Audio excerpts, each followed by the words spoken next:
মানুষ বসবাস করা লইয়া মন স্বর্ণকারর বিরুদ্ধে গরম হইয়া উঠিছেন জেলা সভাপতি ইসাক আলী বড়বইয়া। হাইলাকান্দি জেলা কংগ্রেস তীব্র ভাষায় তার নিন্দা জানাচ্ছে।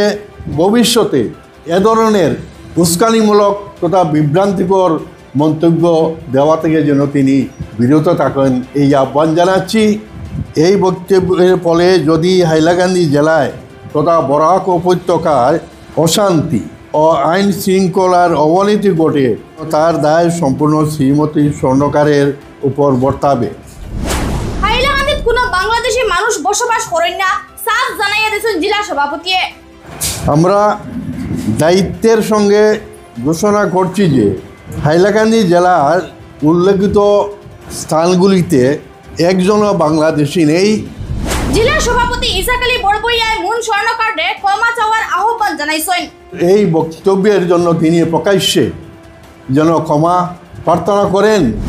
তাই বাংলাদেশি মানুষ বসবাস করার ইস্যু লইয়া কিতা কিতা কইছেন আপনারা শুনেন বিস্তারিত। বিজেপি নেত্রী শ্রীমতী মন স্বর্ণকারের সামাজিক মাধ্যমে সাম্প্রতিক বক্তব্যের তীব্র ভাষায় নিন্দা ও প্রতিবাদ জানাচ্ছি। তিনি বরাক উপত্যকা বিশেষ করে হাইলাকান্দি জেলার নির্দিষ্ট কয়েকটি স্থানের নাম উল্লেখ করে যে ভিত্তিহীন এবং বিভ্রান্তিকর তথা ষড়যন্ত্রমূলক যে বক্তব্য দিয়েছেন সেটা অত্যন্ত দুর্ভাগ্যজনক এবং নিন্দনীয়। এই বক্তব্য রাজনৈতিক উদ্দেশ্য প্রণোদিত এবং ষড়যন্ত্রমূলক তা স্পষ্ট।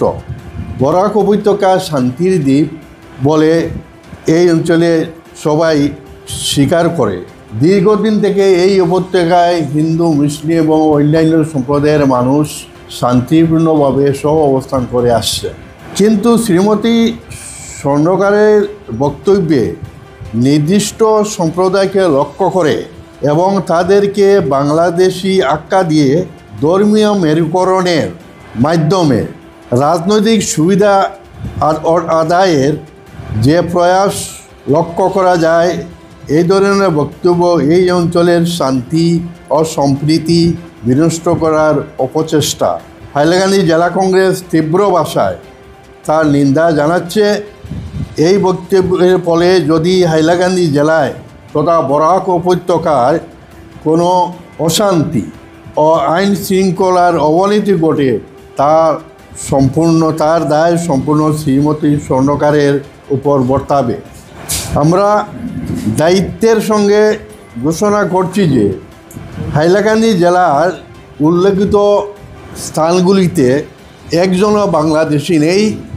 এরা সকলেই হাইলাকান্দি জেলা তথা এই উপত্যকায় স্বাধীনতার বহু পূর্ব থেকেই বসবাস করে আসছেন। এরা বন্যা, দারিদ্রতা এবং নদী ভাঙনের ফলে স্থানান্তরিত হয়ে এইসব এলাকায় আজ থেকে 50-60 বছর পূর্ব থেকেই বসবাস করে আসছেন। এরা সকলেই স্থানীয় অভিবাসী, লোকাল মাইগ্রেন্ট। তাদের মধ্যে একজন, আমরা দায়িত্বের সঙ্গে বলছি, একজনও কোনো বাংলাদেশি তাদের মধ্যে নেই। এখানে হিন্দু, মুসলিম এবং অন্য সম্প্রদায়ের মানুষ এইসব এলাকায় শান্তির সঙ্গে দীর্ঘদিন থেকে বসবাস করে আসছে। আমরা হাইলাকান্দি জেলা প্রশাসনের পক্ষ থেকে তীব্র ভাষায় এই সকল লোকদের ভূমি পাট্টা প্রদানের জোরালি দাবি জানাচ্ছি এবং এই যে মন স্বর্ণকার যে বক্তব্য দিয়েছেন, যে বিভ্রান্তিকর এবং উদ্দেশ্য প্রণোদিত বক্তব্য, এই বক্তব্যের জন্য তিনি প্রকাশ্যে যেন ক্ষমা প্রার্থনা করেন এবং ভবিষ্যতে এ ধরনের উস্কানিমূলক তথা বিভ্রান্তিকর মন্তব্য দেওয়া থেকে যেন তিনি বিরত থাকেন এই আহ্বান জানাচ্ছি। প্রসঙ্গত আমার হাইলাকান্দি জেলা কংগ্রেস সভাপতি সহ অন্যান্য নেতৃবৃন্দ আমরা সকলেই দলীয় সাংগঠনিক কাজে আমরা বাইরে থাকায় মন স্বর্ণকারের এই বক্তব্যের উপর প্রতিক্রিয়া ব্যক্ত করে কিছুটা বিলম্ব হয়েছে। তার জন্য আমরা দুঃখিত। ধন্যবাদ।